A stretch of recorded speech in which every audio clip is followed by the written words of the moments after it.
Les indications médicales du Botox. Alors voilà, on vient de faire un petit tour d'horizon. Le Botox est utilisé aussi à d'autres fins de type purement médical. Et ça devient intéressant.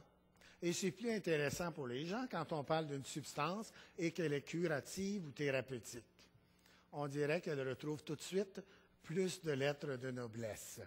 Alors, l'hypersudation axillaire, alors on prend une bouteille de Botox, on met 2 cc de sérum physiologique avec une seringue de tuberculine.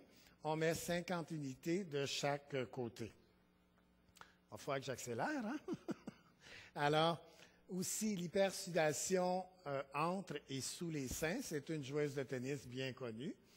Disons que la photo, Christian voulait absolument que vous voyez qu'elle transpire vraiment. Alors, transpiration au niveau du décolleté. Il y a aussi le Botox peut être utilisé pour les petites ridules au niveau du décolleté pour adoucir la peau. Alors, l'hypersudation entre les seins et sous les seins, l'hypersudation du cuir chevelu. Il y en a qui vont arriver pour parler en avant comme ça et ça va dégoûter en courant. Alors, vous injectez le Botox à 2 unités tout le tour de la tête. L'hypersudation au niveau des parties génitales ou du pli interfessier. Et oui, par petits points de 2 unités. Et vu que c'est dimanche, on ne s'étendra pas trop sur le sujet. L'hypersudation des mains et des pieds, la même chose. Il y a des gens qui donnent la main, c'est toujours mouillé. Eh bien, on peut injecter par petites zones 2 unités et ça va amener une main beaucoup plus sèche. Il faut avoir un auto-injecteur qui amène de l'anesthésie en même temps. Autrement, c'est très, très douloureux.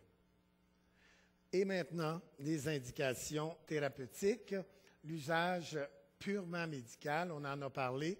Je réponds tout de suite à la première question qui est arrivée sur le site Internet avant que je commence, envoyée par M. Réal Veilleux, est déjà répondu.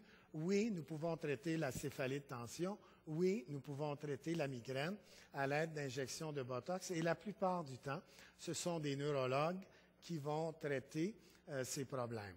Maintenant, il faut faire une petite précision que les médecins qui font du Botox un usage cosmétique, la plupart du temps, et je pense que dans 100% des cas, nous ne sommes pas formés à leur application de type purement médical.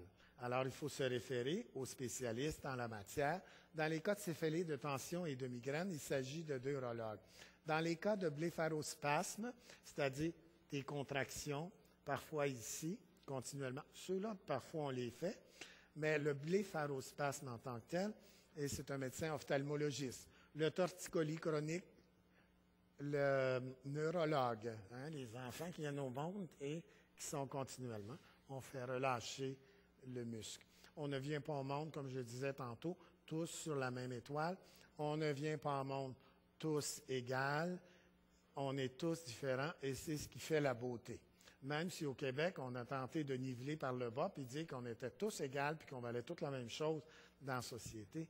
Non, on vient tous au monde à une date différente avec une génétique différente et nos particularités, c'est ce qui font de chaque personne une merveille. L'épicondylite, le tennis elbow, un orthopédiste pour son application, douleur dorsale, orthopédiste ou neurologue, spasme musculaire, les spasmes des membres, vous voyez des gens qui ont eu comme des ACV, c'est tout spastique, on va relaxer ces muscles-là à l'aide du Botox. Les vessies hyperactives, je vous en ai parlé, cette vessie hyperactive peut se retrouver dans d'autres problèmes de santé aussi, tels que la sclérose en plaques et des choses comme ça. Les spasmes hémifaciaux, il faut voir les neurologues, l'hypersalivation pour l'ORL. Le Botox peut-il être utilisé en combinaison avec d'autres